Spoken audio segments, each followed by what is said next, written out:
exudate होएगा और white cell count will be elevated and predominantly lymphocytes होंगे या फिर unclassified cells होंगे।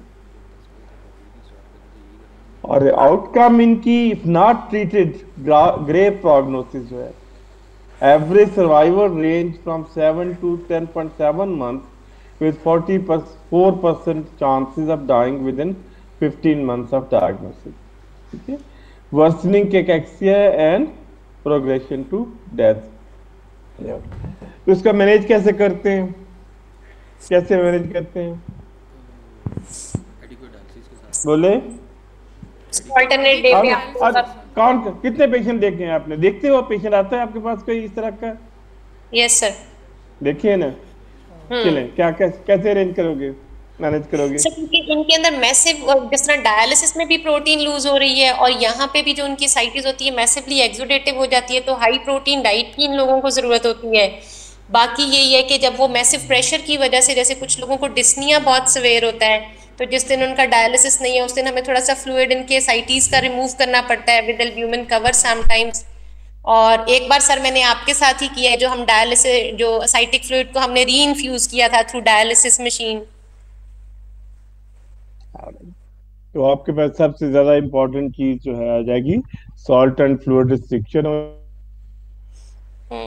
हीमोडायलिसिस विद अल्ट्राफिल्ट्रेशन, मगर उसमें लिमिटेशन हो जाएगी बिकॉज ऑफ हाइपोटेंशन जो है। ठीक है, हाइपोटेंशन पेशेंट्स को अक्सर हो जाती है, तो आप जो अल्ट्राफिल्ट्रेशन नहीं कर सकते। सीएपीडी कर सकते हो आप इनकी पेशेंट की, जो कि हर वो डायलिसिस जो एक्सचेंज के साथ ही फ्लूइड रिमूव होता जाएगा, मगर एक तो CAPD in itself causes protein loss और फिर ये सार्टिकल फ्लूइड का भी लॉस होगा, तो प्रोटीन का लॉस काफी ज्यादा हो सकता है। पेरिटोनियम वीनस शंट जो है, शंट माल फंक्शन हो सकती है,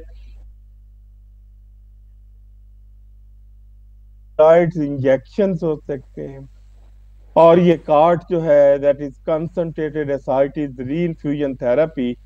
ठीक है, जो अभी ये रशीना बात कर रही थी वो मैं भी आपको दिखाता हूँ क्या बला है। उसके बाद रीनल ट्रांसप्लांटेशन में कंप्लीट रेजोल्यूशन में occur with in 2 to 6 weeks, और अगर ग्राफ्ट फेलियर हो जाए तो रिकरेंसेस हो सकती हैं। तो ये जो कार्ट है, जैसे कंसंट्रेटेड एसाइटिस री इन्फ्यूजन कैसे करते हैं आप, जो ये आपकी जो आर्टीरियल ब्लड लाइन है, नीडल आर्टीरियल जो बेली में इंसर्ट कर दी इसमें, और पंप, और ये जो ब्लड सर्किट है आपका रूटीन वाली डायलिसिस का डायलाइजर, और ये वापस पेशेंट को वीनस नीडल वापस लगा दी। आप डायलिसिस फ्लो रेट जो आप इस पंप से डिटरमिन कर सकते हो कि जिस पंप पे की स्पीड से पेरिटोनियल ये फ्लूइड बाहर आ रहा है, उसके हिसाब से आप अल्ट्राफिल्ट्रेशन यहाँ पे सेट कर देते हो। फॉर एग्जांपल अगर आपका पंप जो है 15 ml/मिनट के लिए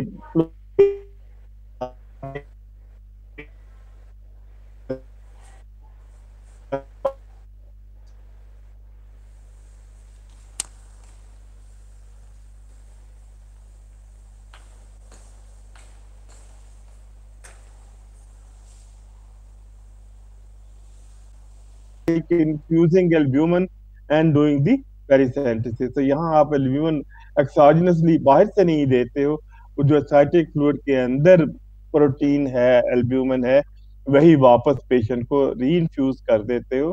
क्योंकि अब जो पेरिटोनियो वीनस शंट है उसमें क्या होता है, आप अनकॉन्सेंट्रेटेड जिस तरीके से एसाइटिक फ्लूइड है उसी तरीके से री इन्फ्यूज कर दिया जाता है, जिससे पेशेंट वॉल्यूम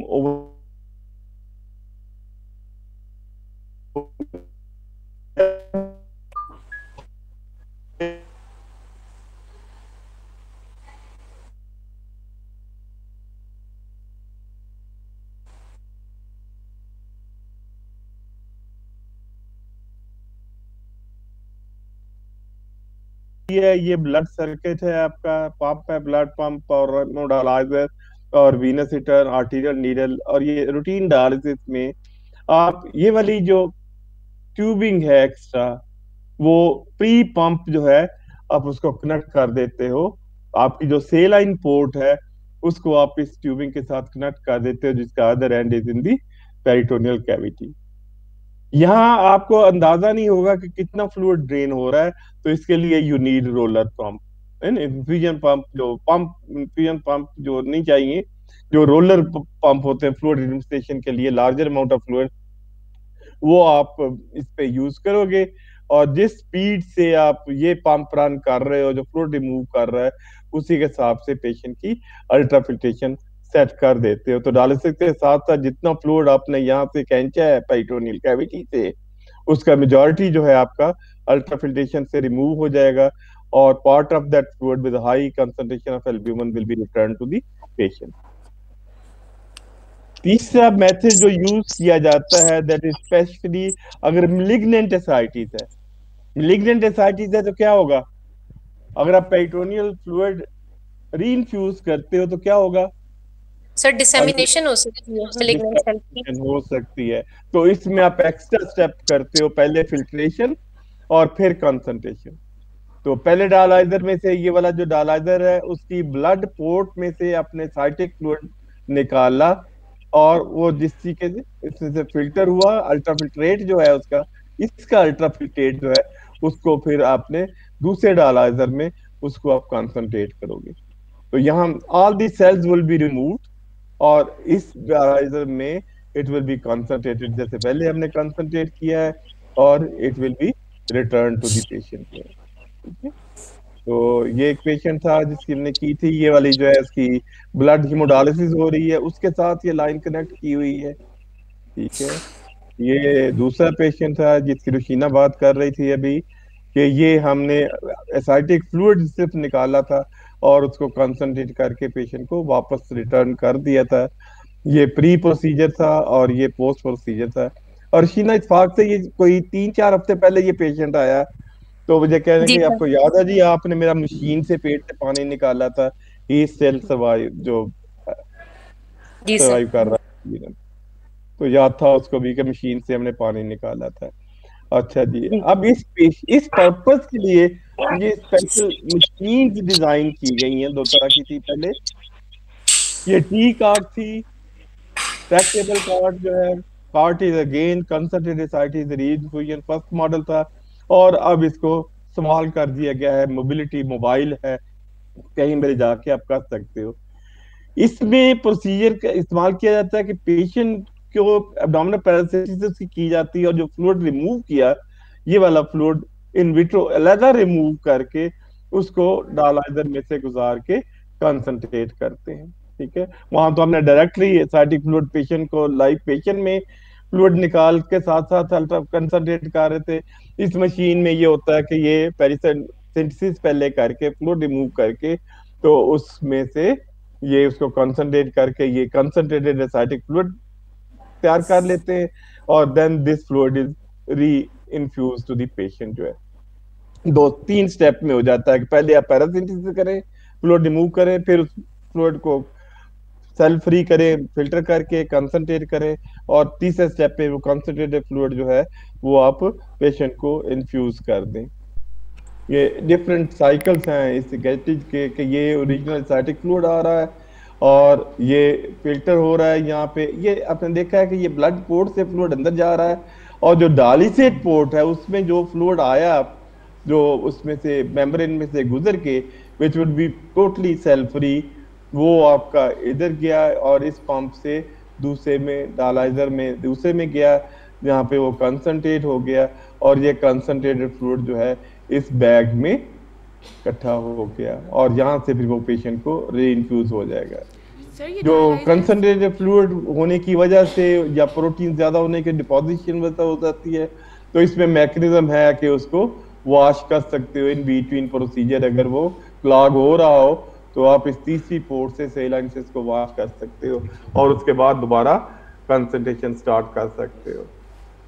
और तीसरी ऑप्शन जो इसमें मौजूद है कि ये वाला जो फ्लूइड, जब जो कंसंट्रेटेड फ्लूइड जो प्रोसेस फ्लूइड था, उसको आप दोबारा उसी फिल्टर में से रन करके मजीद कंसंट्रेट कर सकते हो। तो ये विल बी हाईली कंसंट्रेटेड, जो पेशेंट को आप इन्फ्यूज कर दोगे। और इस तरीके से क्या होता है ये एक सेशन से, ये प्रोसीजर के बाद ये वाला प्री प्रोसीजर था और ये post procedure, and the patient remain haemodynamically stable throughout and after the removal of all that ascitic fluid. तो हमारे पास तो यहाँ ये मशीन है या नहीं कर सकते, मगर this can be done and we have done it successfully. 2 patient में किया था। जी सर, 2 में। हाँ, 2 में किया। सर इसमें डायलाइजर्स कौन से हम यूज़ करते हैं? हमारा जो रूटीन वाले डायलाइजर है, ठीक है। रूटीन वाली ब्लड लाइन, रूटीन वाली हीमोडायलिसिस की मशीन, जी सर। तो आपने वो देख के ये वाली जो है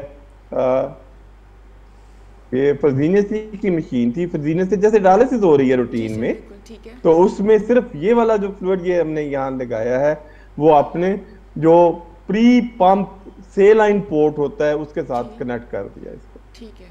ठीक है। और यहाँ वो जो ड्रिप वाला रेगुलेटर होता था, आपने ये देखा होगा, वो फिल्टर सा होता है जिससे आप फिर उसकी स्पीड को रेगुलेट करते, वो लगाया था। जी सर, ठीक। और दूसरे वाले प्रोसीजर में तो सीधा है कि वो ब्लड पंप की स्पीड से ही आप थोड़ा सा एस्टिमेट कर सकते हो कि किस स्पीड से फ्लूइड बाहर आ रहा है। जी और आप 1 लीटर से वो फ्लूइड बाहर निकाल रहे हो तो 750 सीसी अल्ट्रा फिल्ट्रेशन कर दोगे, 250 सीसी वापस पेशेंट को रिटर्न कर दोगे, which will be highly concentrated. ठीक है।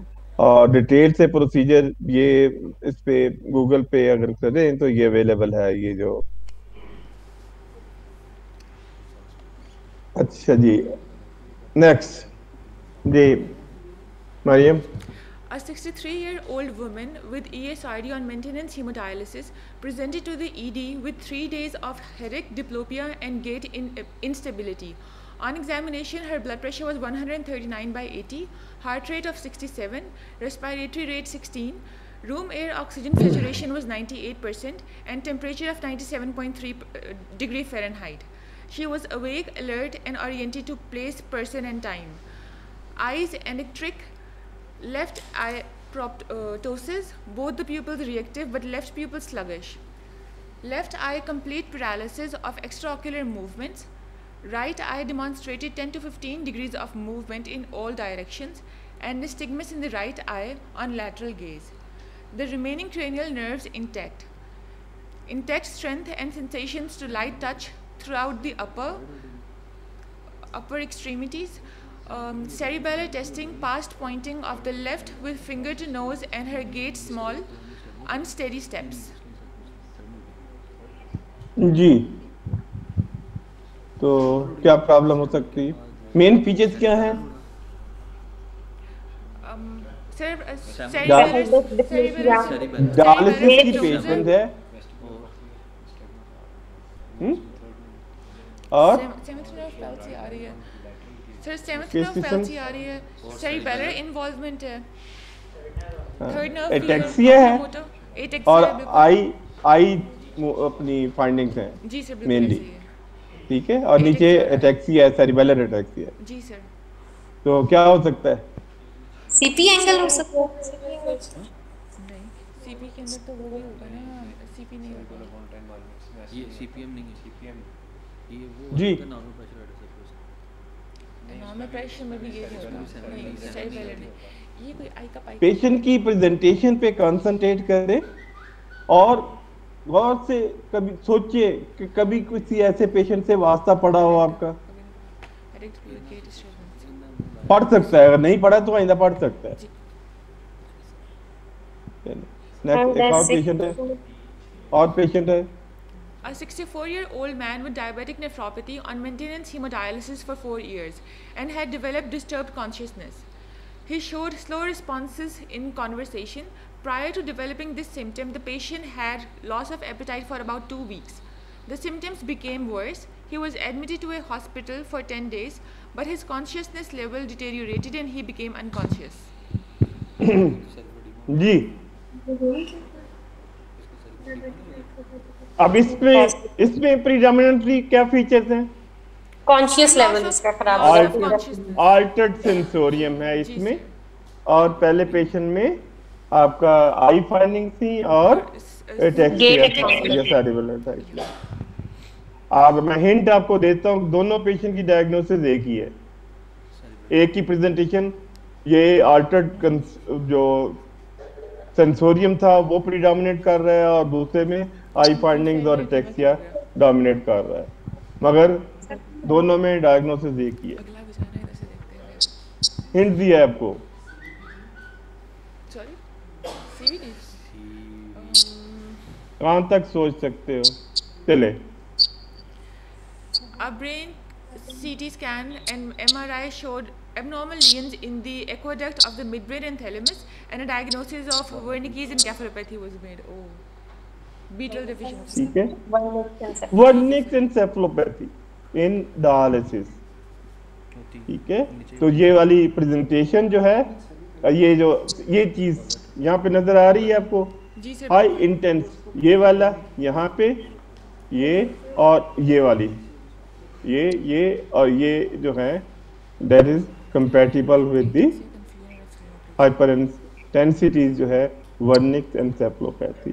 और इस पेशेंट का जब थायमीन लेवल करवाया गया तो that was below 7 nanogram per ml, which is markedly low. जी सर। और ट्रीटमेंट इसकी immediately thiamine was administered 150 milligram per day, और दोनों पेशेंट जो हैं सेहतयाब होके घर चले जाते हैं। ठीक है, तो अब ये वर्निक एन्सेफेलोपैथी डायलिसिस वाले पेशेंट में क्यों हो जाती है? डिक्रीज ओरल इनटेक और loss of thiamine. Thiamine is water soluble vitamin है, तो इट इज डायलाइज जो है क्लासिकली डिस्क्राइब्ड एज टाइड ऑफ कंफ्यूजन, जो कि हमारे दूसरे पेशेंट में थी, एटेक्सिया एंड एक्यूलोमोटर डिसफंक्शन जो कि पहले पेशेंट में थी। एक्यूट हो सकता है, नॉट ग्रेजुअली जो है, एक्यूट भी हो सकता है। डिलीरियम और एटेक्सिया, थैल्मोप्लीजिया, अल्टर्ड मेंटल स्टेटस और मेमोरी डिस्टर्बेंसेस, और हाइपोथर्मिया, हाइपोटेंशन, ग्रीम ट्रेमर्स हो सकता है। ठीक है, और डायग्नोसिस अब कब करोगे? अगर इसके बारे में देखोगे, सोचोगे कि ये पॉसिबिलिटी तो नहीं हो सकती है, और रैपिड रिकॉग्निशन और rapid initiation of therapy is important है। तो आइंदा अगर इस किस्म की वियर्ड सिम्टम्स प्रेजेंटेशन के साथ कोई डायलिसिस का पेशेंट आता है तो कीप इन माइंड के वर्निक एन्सेफेलोपैथी हो सकती है। Next is the protein and caloric malnutrition। ठीक है, highly prevalent in hemodialysis patients and associated with increased morbidity and mortality.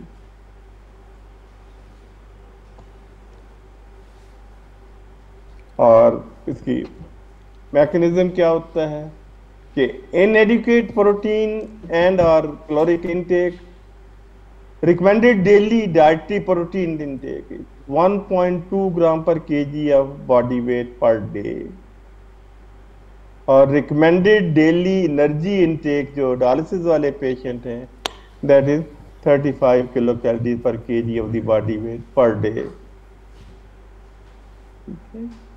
तो increase resting energy expenditure, normally हम क्या कहते हैं कि भी पेशेंट को एक्सरसाइज वगैरह करेगा फिर ही एनर्जी एक्सपेंडिचर होगा, मगर इन पेशेंट्स में रेस्टिंग भी एनर्जी का एक्सपेंडिचर इंक्रीज होता है। और अभी जैसे हमने बात की है कि amino acid losses in the dialysis, 5 to 8 grams of free amino acids per dialysis session with low flux dialyzer, और 30% greater amino acid losses with high flux dialyzer। क्योंकि आजकल हम ऑलमोस्ट 99% वो हाई फ्लक्स ही यूज हो रहे हैं, तो there is lot of amino acid loss, ख्याल रखना है। और दो चीजें और हो जाती हैं कि most of the patients are twice a week dialysis, जिससे डायलिसिस पूरी नहीं है और पेशेंट की वो एनोरेक्सिया भी पूरी तरह इम्प्रूव नहीं होता, नाजिया वॉमिटिंग भी परसिस्ट करती है, जिसकी वजह से इनटेक भी कम हुई है, प्रोटीन अमाइनो एसिड लॉस हो रहा है ड्यूरिंग डायलिसिस, और dialysis in itself is catabolic process.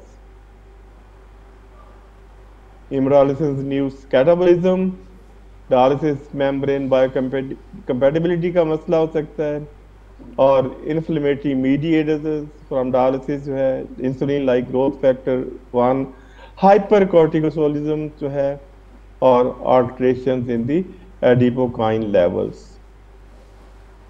और ये कम्प्लेक्स क्या कुछ हो सकता है इसमें, आपकी यूरेमिक टॉक्सिन्स हैं, ऑक्सीडेटिव स्ट्रेस है, डायलिसिस रिलेटेड फैक्टर्स हैं यहाँ पे, ठीक है, एंडोक्राइन डिसऑर्डर्स हैं, सेकेंडरी हाइपरपैराथायराइडिज्म है, और न्यूट्रिशनल लॉसेस हैं वहाँ डायलिसिस हैं, और लो न्यूट्रिएंट इनटेक है, ठीक है। This will lead to malnutrition, inflammatory complex syndrome MICS, और MICS will result in body weight का loss, BMI low albumin, low cholesterol, low TIBC, low homocysteine, और ये फिर inflammatory cytokine जो हैं including interleukin 6 और even beta 2 microglobulin, their accumulation, और that will lead to again vascular calcification, और ये वाली सारी वास्कुलर कैल्सिफिकेशन, एथेरोस्क्लेरोसिस,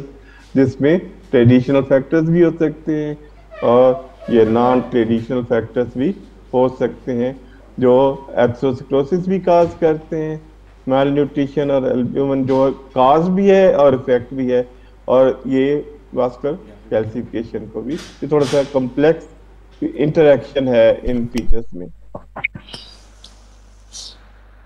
माल न्यूट्रिशन के मार्कर्स क्या है, ठीक है, विसरल प्रोटीन स्टोर्स के मार्कर्स,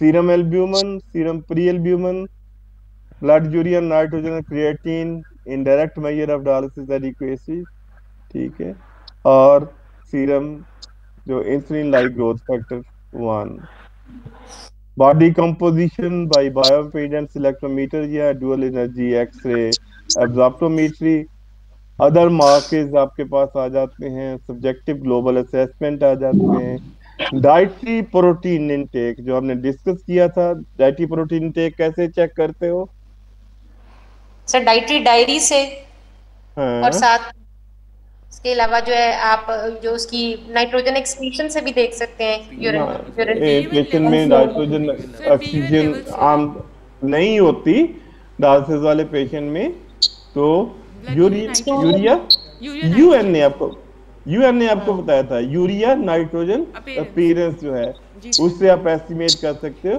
प्रोटीन इनटेक, और अगर उसकी यूरिन आउटपुट भी है तो वो यूरिया नाइट्रोजन अपीयरेंस जो है ब्लड में इंक्रीज हुई है इन बिटवीन डायलिसिस प्लस जो यूरिन में एक्सीड हुई है, वो कंबाइन करके आप नाइट्रोजन मेजर करते हो और नाइट्रोजन से प्रोटीन एस्टिमेट करते हो। अब आपने मुझे बता देना है कि कितनी नाइट्रोजन कंटेंट है प्रोटीन का? 16%। 16%। 6.4 ग्राम प्रोटीन से आपको 1 ग्राम नाइट्रोजन मिलेगी, या अगर आपके यूरिन में या 1 ग्राम यूरिया नाइट्रोजन अपीयरेंस हुई है तो दैट मींस 6.4 ग्राम प्रोटीन कैटाबलाइज हुई है। तो न्यूट्रिशनल थेरेपी में इनिशिएशन ऑफ हीमोडायलिसिस जल्दी स्टार्ट करते हैं, ठीक है, ओरल न्यूट्रिशनल सप्लीमेंट दे सकते हो, इंट्राडायलिटिक पैरेंटल न्यूट्रिशन दे सकते हो, और विटामिन और ट्रेस एलिमेंट्स इन पेशेंट्स को देने होते हैं। इम्यूनिटी एंड इन्फेक्शंस, हीमोडायलिसिस से second leading cause of death in haemodialysis patient, पहला कौन सा था? कार्डियोवास्कुलर जी, और the second leading cause of death in haemodialysis patient is altered immunity and infections. तो infection related mortality is reported जो है वो 12% to 22% in patients with ESRD और डायलिसिस, और उनमें से septicaemia is responsible for 75% of the infectious death. Sepsis related mortality 100 to 300 fold greater in dialysis patients than general population. Okay. So risk factors for septicemia in these patients, diabetes है, old age है, हाइपरअल्बुमिnemia है, कैथर्स हैं, और reprocessing dialyser है, और repeated venopunctures हैं। Most infections caused by catalase producing bacteria, opportunist infection जो है less frequent. Altered granulocyte function is another important factor इन यूरेमिक टॉक्सिन्स की वजह से, जो कि altered chemotaxis adherence और phagocytosis alter हो जाती है, और reactive oxygen species production। फिर malnutrition और आयरन एक्सपोजर में इफेक्ट दी फेगोसिटिक सेल एक्टिविटी। आपको पता है पेशेंट को अगर फीवर हो रहा है, सेप्सिस है, इन्फेक्शन है, तो IV iron is contraindicated. During fever जो है आईवी आयरन नहीं देते, इस वजह से कि that could effect the granulocyte function जो है। बायोकम्पैटिबिलिटी का मसला हो सकता है, अगर बायो इनकम्पैटिबल मेम्ब्रेन्स है तो इन्फेक्शन रेट बढ़ जाएगा। और इंक्रीज जो है antibiotic resistance in hemodialysis patients, जैसे मैथिलिन रेजिस्टेंट स्टेफिलोकोकस इन्फेक्शन भी हो सकती है, और वैनकोमाइसिन रेजिस्टेंट एंटेरोकोकस हो सकता है। फिर आपके पास ये ब्लड रिलेटेड जो इन्फेक्शंस हैं, वायरल इन्फेक्शन जो हैं, blood borne, hepatitis B, hepatitis C और एड्स जो है, ठीक है। और बी का इंसिडेंस काफी कम हो रहा है due to availability of the vaccine. C का इंसिडेंस पुराने जमाने से, क्योंकि ये 80s में जितने पेशेंट हम बी के देखते थे रीनल फेलियर में, अब उतने पेशेंट, उसके बाद फ्रैक्शन है आजकल जो आ रही है, सी वाले ज्यादा है। और एक इम्पॉर्टेंट चीज जो है आपकी वैक्सीनेशन है इन हीमोडायलिसिस पेशेंट में। हेपेटाइटिस बी की वैक्सीन अगर आप ड्यूरिंग डायलिसिस या प्री डायलिसिस पीरियड में करवानी तो 4 डोजेज जो है 0, 1, 2, 4 मंथ और डबल डोज। रूटीन वाले नॉर्मल हेल्दी पर्सन में, अदरवाइज नॉर्मल किडनी फंक्शन में 3 डोजेज हैं जो सिंगल स्ट्रेंथ के साथ। Pneumococcal vaccine booster recommended for all haemodialysis patients older than 2 years. 75% of the patient will respond to the vaccine. Revaccination every 5 years. Influenza vaccine जो है annually for all hemodalysis patients। और childhood vaccine जितनी भी हैं सारी जो paediatric patient जो dialysis पे हैं उनको लग सकती हैं।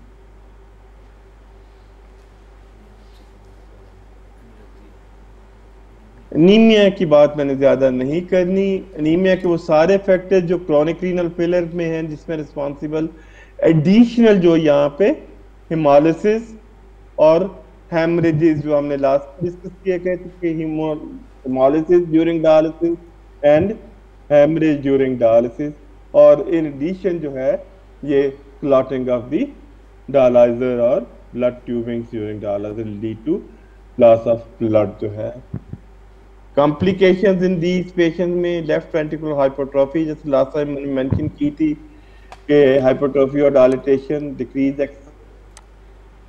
Increase intradialytic hypotension, decrease quality of life, increase sexual dysfunction और डिक्रीज जो है कॉग्निटिव फंक्शन। ट्रीटमेंट्स में ब्लड ट्रांसफ्यूजन देते वक्त 2-3 चीजें के वॉल्यूम ओवरलोड का ख्याल करना है आपने। दूसरा आपकी हेमोलिसिस है, हेमोलिटिक ब्लड और तो हाइपरकैलेमिया हो सकता है। ट्रांसफ्यूजन एसोसिएटेड हेपेटाइटिस हो सकता है इन पेशेंट में अगर आपने स्क्रीन नहीं किया ब्लड को। और HLA प्री सेंसिटाइजेशन हो सकती है। तो ये अपने जो डायलिसिस से रिलेटेड स्पेशली बाकी अपने तो पाइटन और आयरन पैरामीटर मॉनिटरिंग, आयरन कैसे मॉनिटर करना है और इथोपोइटिन कैसे देनी है वो आपको पता है। Treatment oral deficiency, complications of intravenous iron, ये चीजें पता होनी चाहिए। और lastly CKD, MBD, mineral bone disease और CKD, क्योंकि ये कॉम्प्लिकेशन है ESRD की, रीनल फेलियर की। और हीमोडायलिसिस पेशेंट में भी अगर एडिक्वेटली डायलिसिस नहीं हो रही तो ये कॉम्प्लिकेशन could get aggravated। तो CKD मिनरल बोन डिजीज में क्या क्या चीजें आती हैं जी? हेलो, CKD-DMD में कंपोनेंट्स क्या हैं?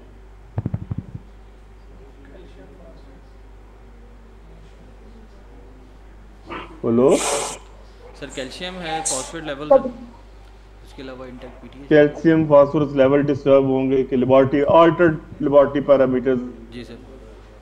Metabolism, right. PTH level sir. Hyperparathyroidism, inactivation of vitamin D. Hyperparathyroidism हो गया, सेकेंडरी हाइपरपैराथायराइडिज्म हो गया, और इनएक्टिवेटेड विटामिन डी हो सकता है, एडायनामिक बोन डिजीज हो सकती है, सिस्टिक चेंजेस होते हैं बोन के अंदर हम्म, सर, और वो जो रगबेरी स्पाइन पड़ते होते थे, सारे चेंजेस आते हैं, वो हो सकते हैं।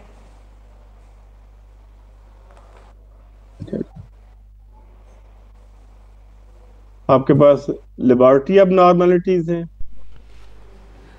कार्डियोवास्कुलर डिजीज है, बोन एबनॉर्मलिटीज है, वास्कुलर कैल्सिफिकेशन है, और डायलिसिस रिलेटेड एमिलोइडोसिस है। ठीक है, और डायलिसिस रिलेटेड एमिलोइडोसिस में कार्पल टनल सिंड्रोम हो सकता है, डिस्ट्रक्टिव स्पॉन्डिलोआर्थ्रोपैथी हो सकती है, जॉइंट आर्थ्रोपैथी हो सकती है। तो ये भी बोन डिजीज है, ये डिस्ट्रक्टिव स्पॉन्डिलोआर्थ्रोपैथी और जॉइंट आर्थ्रोपैथी। बोन एबनॉर्मलिटीज में आपका सेकेंडरी हाइपरपाइथायराइडिज्म में ऑस्टियाइटिस फाइब्रोसा सिस्टिका हो सकता है। उसके अलावा लो टर्नओवर या एडायनेमिक बोन डिजीज हो सकती है, मलेशिया हो सकता है, और मिक्स पैथोलॉजी हो सकती है। और उसके बाद कार्डियोवास्कुलर डिजीज और फ्रैक्चर्स बोन एबनॉर्मलिटी की वजह से, और मॉर्टेलिटी इन तीनों की वजह से, और वास्कुलर कैल्सिफिकेशन। वास्कुलर कैल्सिफिकेशन से क्या उसकी मैनिफेस्टेशन होगी? Usually vascular calcified cardiovascular disease के अलावा वास्कुलर कैल्सिफिकेशन की क्या कॉम्प्लिकेशंस हो सकती हैं besides cardiovascular disease? Sir vascular access failure हो सकती है, उसके अलावा वास्कुलर कैल्सिफाइलेक्सिस हो सकती है। तो 3 फेजेस हैं, phase 1, phase 2, phase 3। Phase CKD, phase 1 में सीकेडी जब स्टार्ट होती है, ठीक है, और फेज 3 मिनरल डिजीजेस हो सकती हैं। इसकी पैथोजेनेसिस आपको पता ही होगा, इसलिए मैंने इनिशिएशन कैसे होती है? सबसे पहले जीएफआर डिक्रीज होती तो क्या होता है? फास्फेट की क्लियरेंस कम होगी, फास्फेट रिटेन होता है। फास्फेट बढ़ेगा तो क्या होगा? पीटीएच ये होगा, कैल्शियम ड्रॉप होगा। फास्फेट बढ़ेगा तो क्या होगा? कैल्शियम ड्रॉप होगा। एक्टिवेशन विटामिन डी की 25 हाइड्रोक्सीकॉलीकैल्सिफेरॉल की हाइड्रोक्सिलेशन टू 125 डाई हाइड्रोक्सीकॉलीकैल्सिफेरॉल, वो डिप्रेस हो जाएगी इंक्रीज फास्फोरस की वजह से। ठीक है, और उसकी वजह से विटामिन डी की सप्रेशन की वजह से आपकी calcium absorption from the gut को भी कम हो जाएगी। तो विटामिन डी की एक्टिवेशन कम हो गई, कैल्शियम डिक्रीज हो गया due to decrease vitamin D, और दूसरा इंक्रीज फास्फोरस की वजह से, और they are lead to increase PTH. जी बोलिए। 59-year-old woman is evaluated for a 2-week history of right hip pain. She has chronic kidney disease treated with peritoneal dialysis. Medications are apoprotein alpha, calcium acetate, calcitriol, and a multivitamin. She has no history of exposure to aluminium containing medications. On physical examination, vital signs are normal. There is tenderness over the right lateral trochanter. Internal and external rotation of the hip elicit pain.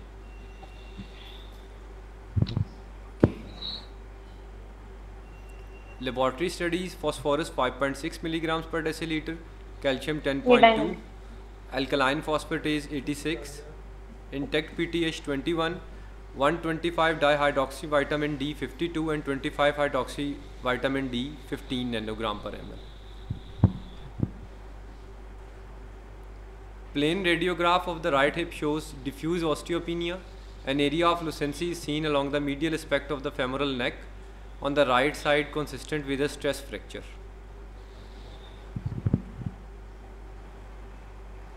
Which of the following? Alpha से। Which of अच्छा the sorry आप पढ़। Which of the following is the most likely the cause of this patient's bone disease? Adynamic bone disease, beta 2 microglobulin associated amyloidosis, osteitis fibrosa cystica, and osteomalacia. जी सही dynamic bone disease. Yes, sir. क्यों? Adynamic. क्यों? Sir peak level इस advance stage पे जाके जब उसका dialysis इतना हो रहा है 3-4 साल से, तो इतना लो नहीं होता और कैल्शियम लेवल्स उसके हाई है, तो वो ओवर ट्रीट हो गई है फॉर हाइपर पैराथायराइडिज्म। इसमें से सबसे ज्यादा इम्पोर्टेंट चीज जो सिम्टम्स है उसके, और लो पीटीएच। लो पीटीएच, नॉर्मल पीटीएच कितना होता है? सर 60 ऑलमोस्ट 60 तक होता है, 70 तक होता है ना। हाँ, तो ये markedly stress PTH with high calcium, तो that is the Adynamic bone disease. Adynamic bone disease. तो इसमें ऑस्टियोपेनिया हो सकता है, फ्रैक्चर्स हो सकते हैं जैसे इस पेशेंट में है, बोन पेन्स भी इस पेशेंट में थी, PTH level less than 100 picogram and normal alkaline phosphatase. ये आपको पता चाहिए कि भी पुअर मैन्स पीटीएच लेवल, हम कहा करते थे कि एल्कालाइन फॉस्फेट का level is the poor man PTH level, कि अगर पीटीएच हाई होगा तो alkaline phosphate will be elevated. तो इसका एल्कालाइन फॉस्फेट नॉर्मल था, तो ये कंसिस्टेंट है विद एडायनेमिक बोन डिजीज। ठीक है, और रिस्क फैक्टर्स एडवांस एज है, डायबिटीज है, पुअर न्यूट्रिशन है, over expression of the PTH with therapeutic agents. इसका 125 डाइहाइड्रो से विटामिन D3 भी ज्यादा था। ठीक है, इसका कंसिस्टेंट है कि विटामिन डी की कमी नहीं है, प्रोबेबली इसी वजह से उसका कैल्शियम भी ज्यादा हुआ और पीटीएच सप्रेस हुआ। ऑस्टियाइटिस फाइब्रोसा सिस्टिका में क्या होता है? Hyperphosphatemia. हाइपर पैराथायराइडिज्म होता है, सेकेंडरी हाइपरपैराथायराइडिज्म सीवियर होती है, जिसकी वजह से आपका कैल्शियम बोन से मोबिलाइज हो जाता है, कैल्शियम लो होता है, हाइपरफॉस्फेटेमिया होता है, विटामिन डी लो होता है, और ये तीनों चीजें स्टिमुलेट करती हैं पीटीएच की सिक्रीशन को, which in turn increases the bone turnover। और यहाँ पे रेडियोग्राफिक स्क्लेरोसिस भी हो सकती है, जो कि रगर जैसी स्पाइन की बात करते हैं जब, या सेपपेरियोस्टियल बोन रीजॉर्प्शन हो सकती है। पीटीएच विल बी एलिवेटेड और alkaline phosphate will be elevated. Beta 2 microglobulin associated haemodialysis amyloidosis में सिस्टिक बोन लीजन्स होगी at the end of the long bone. They can enlarge over time or result in pathological fractures. Osteomalacia uncommon है, usually after exposure to aluminum containing phosphate bindings and usually have elevated serum PTH. जी, A 33-year-old woman comes for follow-up examination for a left fibula fracture due to a fall 1 week ago. She has hypertension and stage 5 CKD treated with maintenance hemodialysis. Medications are lisinopril, Swellamar, apopartin alpha, calcitol and vitamins. On physical examination, temperature is normal, blood pressure is 130 by 70 millimeters of mercury, pulse rate is 88 and respiratory rate is 12 per minute. BMI is 29, cardiopulmonary exam is normal. An arteriovenous fistula is present in the left forearm. Except for a cast on her left leg, musculoskeletal examination is normal and reveals no bone pain. Laboratory studies: hemoglobin 10.3 grams per deciliter, albumin 3.5 grams per deciliter, phosphorus 5.8, calcium 8.4, parathyroid hormone 700 picogram per ml, alkaline phosphatase 330.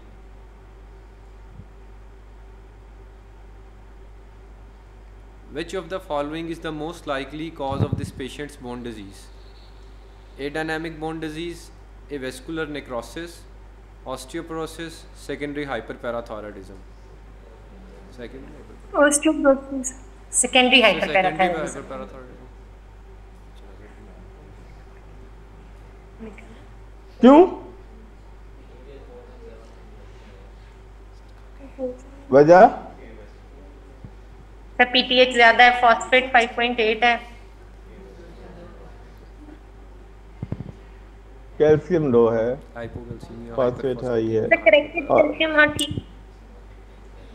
वो हमारे पास है albumin 3.5, तो 1 ग्राम से वो हो जाएगा, थोड़ा सा नॉर्मल रेंज में आ जाएगा। ज्यादा इम्पोर्टेंट जो है वो much high level of PTH, which is 10 times more than normal. तो secondary hyperparathyroidism ठीक है आपका आंसर। तो CKD जो है progressive alteration in the mineral and bone metabolism that can cause bone disease. ठीक है, in patients with ESRD, kidney inability to exceed phosphate leads to hyperphosphatemia. और loss of kidney function also associated with 125 vitamin D deficiency। तो ये जिसे आपको बताया था कि हाइपरफॉस्फेटीमिया, हाइपोकैल्सीमिया, हाइपोविटामिनोसिस डी, तीनों जो हैं पीटीएच को स्टिमुलेट करते हैं। पीटीएच ज्यादा होगी तो आपका बोन से कैल्शियम मोबिलाइज होगा। तो इस पेशेंट में हाइपरफॉस्फेटीमिया, हाइपोकैल्सीमिया बॉर्डर लाइन ही सही, मगर एलिवेटेड पीटीएच है। एडानमिक बोन डिजीज में पीटीएच ज्यादा नहीं होता। और ऑस्टियोपोरोसिस क्या होती है? सर ऑस्टियोपोरोसिस तो ओवरऑल पूरी बोन की डेंसिटी कम होती है ना, कैल्सिफिकेशन कम होती है। इम्पॉर्टेंट चीज जो है ये वाला, it does not affect the concentration of serum calcium phosphorus। लाता बोन मैथ का होता है, मगर जो लैब पैरामीटर्स में does not affect the concentration of calcium phosphorus और alkaline phosphate। आपके पास एक ही हिंट है, अब 3 चीजें आ गई आपके पास। पहले नंबर पे एडानमिक बोन डिजीज में क्या था? High calcium, high phosphate and low alkaline phosphatase then low PTH. Secondary hyperparathyroidism में लो कैल्शियम, हाई फास्फोरस और हाई पीटीएच। और ऑस्टियोपोरोसिस में ये तीनों चीजें नॉर्मल हो जाएंगी। एवास्कुलर नेक्रोसिस भी हो सकती है, मगर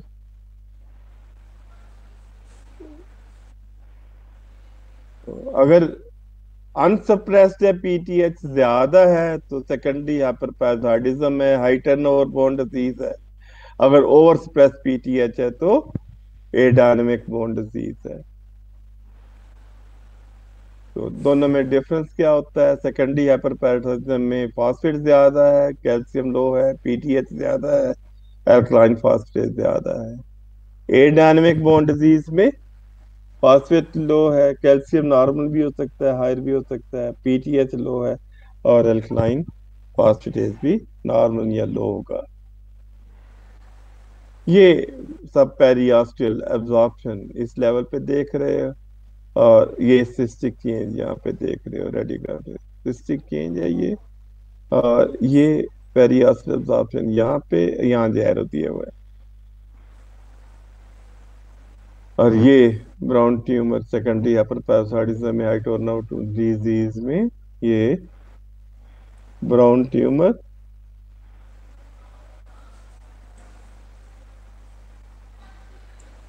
ऑस्टियोमलेशिया में क्या होगा? ऑस्टियोमलेशिया में क्या होगा?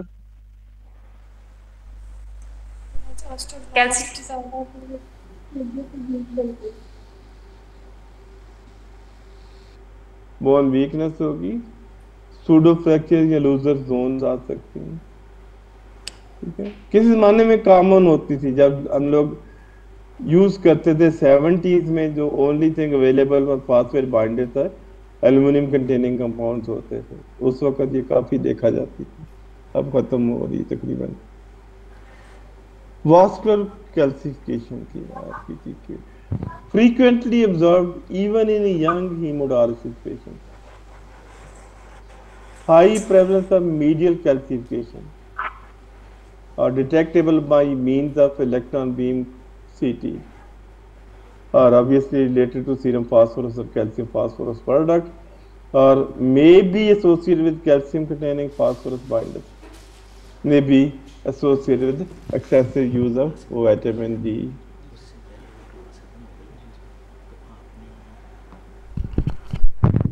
This is the calcific uremic arteriopathy, calciphylaxis. नजर आ रही है?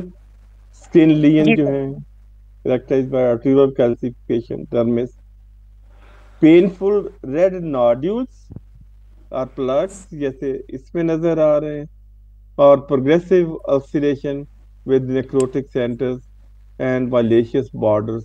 ठीक है, ये वाले जो हैं नोडुल्स बने और उसके बाद उनकी अल्सरेशन होगी, calciphylaxis. This is also part of bone mineral disease.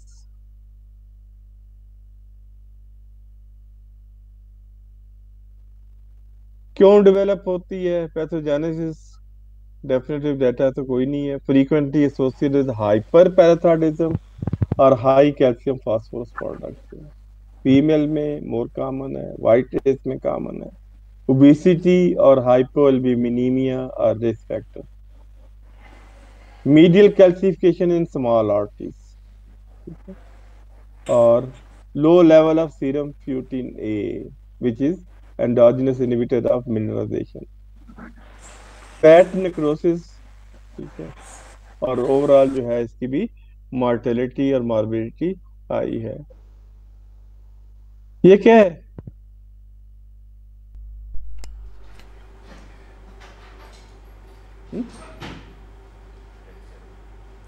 क्या चीज? कुछ नजर आ रही?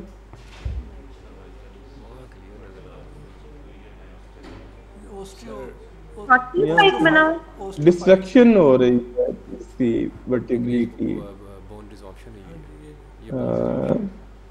ये 1 2 3 कॉमन लीजन जो है एमिलाइडोसिस में कार्पल टनल सिंड्रोम और डिस्ट्रक्टिव स्पॉन्डिलोआर्थरोपैथी और joint arthropathy. Carpal tunnel syndrome relatively ज़्यादा कॉमन है, उसके बाद ये डिस्ट्रक्टिव स्पॉन्डिलोपैथी है और तीसरे नंबर पे जॉइंट आर्थरोपैथी है।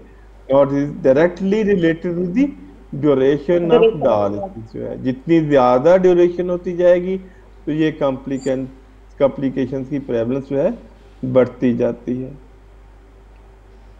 और डायलिसिस रिलेटेड एमिलाइडोसिस की ट्रीटमेंट क्या है? ट्रांसप्लांट। ट्रांसप्लांट नहीं हो सकता। सब फिर क्या करोगे? एफिशिएंसी ऑफ डायलिसिस अच्छी होनी चाहिए। Peritoneal dialysis. ट्रीटमेंट का पर्पस क्या है? To prevent the deposition of amyloid fibrils in the lesion. ठीक है, और जो डेपोजिशन हुई है उसको रिमूव करना। तो बीटा 2 जो है ये मायोफिब्रिल्स को रिमूव करने के लिए डायलिसिस की ट्रीटमेंट के लिए you need biocompatible high flux dialysis membrane, high purity dialysis. ठीक है, और उसके बाद हीमोफिल्ट्रेशन या हीमोडायफिल्ट्रेशन। और तीसरी चीज जो यूज की जाती है, हमारे यहाँ तो अवेलेबल नहीं है, बीटा 2M एड्सॉर्प्शन कॉलम। वो अभी आपको दिखाता हूँ क्या होता है। और अगर कोई क्रोनिक इन्फेक्शन हैं सिस्टेमिक या लोकल, वो भी एग्रेवेट करेंगी तो उनको सप्रेस करना है। Non steroidal anti inflammatory drugs, low dose steroid sometimes ये रिलीफ ऑफ पेन के लिए इस्तेमाल की जाती है। ठीक है, और डेपोजिशन जो है एमिलॉइड फिल्टर को रिमूव करने के लिए सर्जिकल ट्रीटमेंट जो है वहाँ जरूरत पड़ सकती है। और डिस्ट्रक्टिव आर्थरोपैथी में भी सर्जिकल ट्रीटमेंट यूज होती है।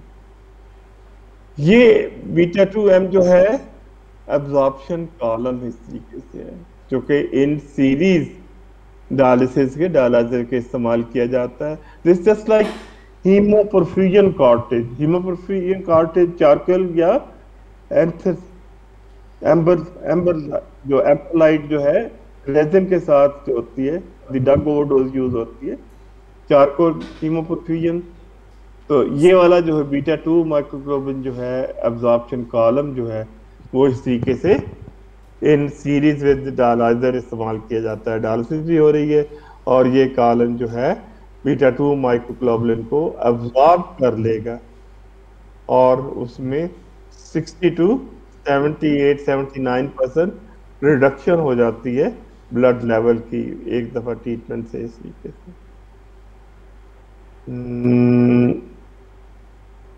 यहाँ क्या है? कार्पेल टनल से सही, वो डिपोट्रेंस कॉन्ट्रैक्चर हुआ है इधर तो। ये कंट्रैक्चर हुआ है जिसमें एमिलाइड, ये वाली एमिलाइड की वजह से, और ये वेरी फ्रीक्वेंट है। ये कौन सी बोन है?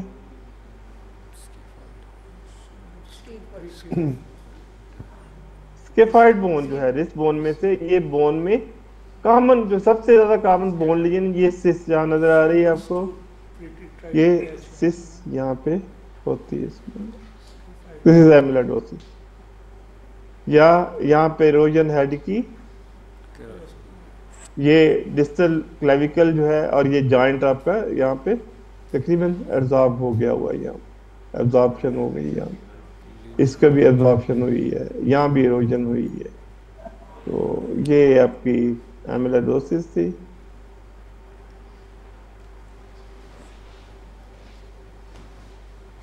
इसमें क्या है? कैल्सिफिकेशन से मार्क वेसल की कैल्सिफिकेशन नजर आ रही है, ठीक है। तो ये वास्कुलर कैल्सिफिकेशन है, ये आपकी एमिलाइडोसिस है।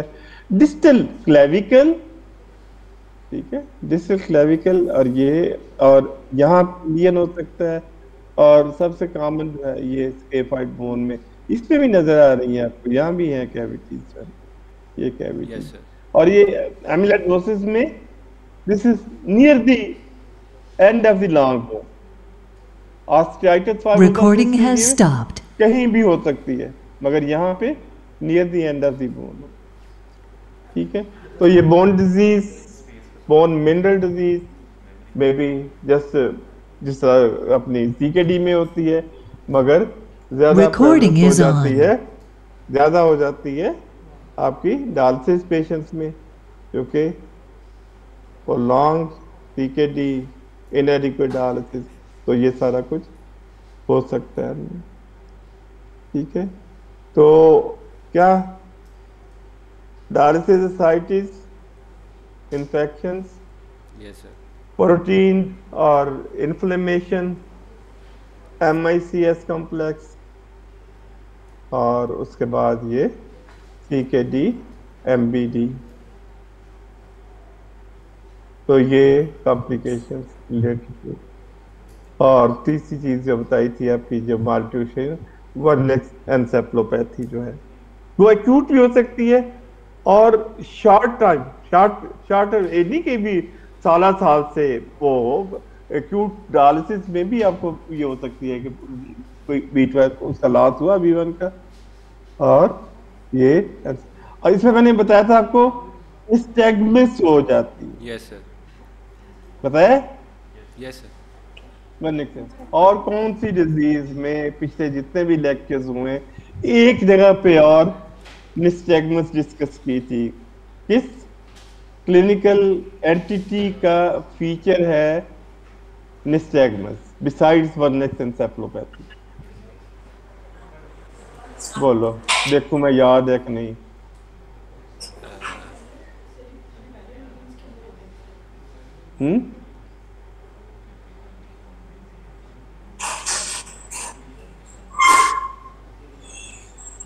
रिवाइज नहीं ना करते हो? याद है कोई? नहीं सर, नहीं। चलो अब जाके हाइपोमैग्नीसीमिया के नोट्स पढ़ना, वहां आपको नजर आएगी। यस ठीक है। यस तो ये वाले जो है उसमें भी ट्रांजिएंट निस्टेगमस हो सकती है हाइपोमैग्नीसीमिया में, और ओके उसके बाद ये वर्निक्स एन्सेफलोपैथी।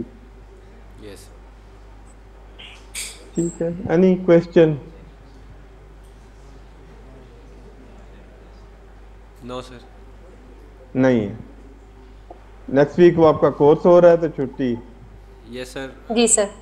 सर उसके ठीक लिए है, वो और उसके announce- बाद जी उसके बाद सर उससे नेक्स्ट वीक क्लास होगी।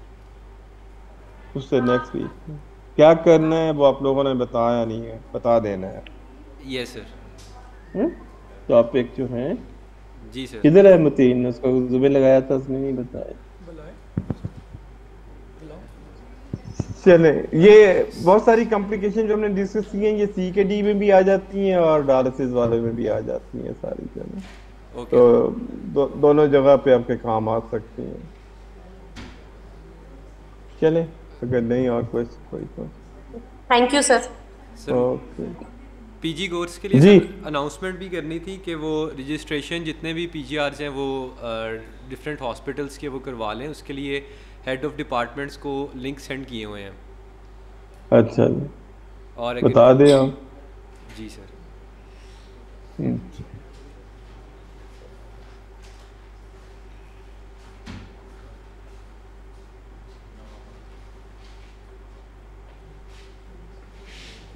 बंद करते हैं।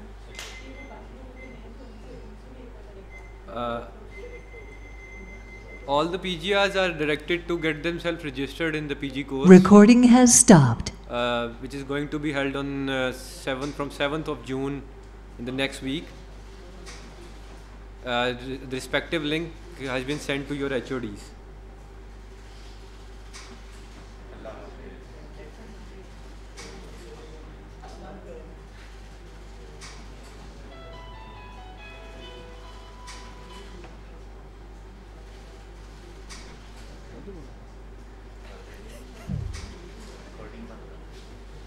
हो गई थी बंद को जी।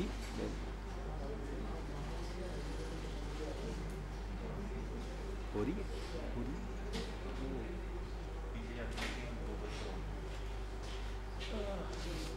सर टास्क सर हो गई कह रहे थे खत्म बात क्लास। कर लिया। वो टॉपिक के रिगार्डिंग कह रहे थे उनसे बात कर लें और वो अनाउंसमेंट कर दी है सर। पीजी को हाँ जी कि वो रजिस्टर करवा लें, लिंक हेड ऑफ डिपार्टमेंट्स को सेंड किए हुए हैं और सर को भी बता दिए। सर मुझे क्या कह रहे थे कि मैं फ़ोन वो सर कह रहे थे कि नेक्स्ट वीक तो क्लास नहीं होगी, हाँ तो उससे नेक्स्ट वीक क्लास के लिए जो टॉपिक्स हैं आपने अभी तक नहीं बताए, जी इनके बताए नहीं होंगे यार। तो कहते वो मुझे बता दें।